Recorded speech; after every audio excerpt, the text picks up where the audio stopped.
আর চলে এসেছি মায়াপুর মন্দির। এস মায়াপুর ইস্কন মন্দির চলে এসেছি। হরে কৃষ্ণ, প্রভুর টানে চলে আসলাম মায়াপুর ইস্কন মন্দির। এখন গাড়িটা পার্কিং এ লাগিয়েছি, তো এবার যাব গাড়ি থেকে নেমে ঠাকুর দর্শন করব। এটা গাড়ি পার্কিং, দেখতে পাচ্ছ, সব পার্কিং এ লাগিয়ে দিয়েছি গাড়িটা।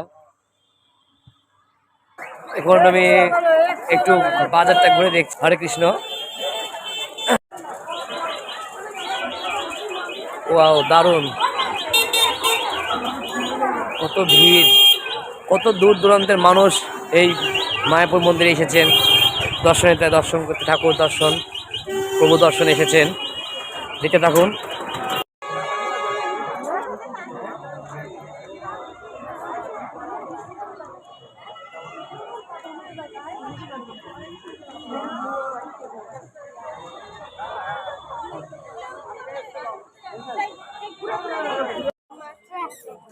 যদি আবার বেশি গাঁজা করা যায় আমার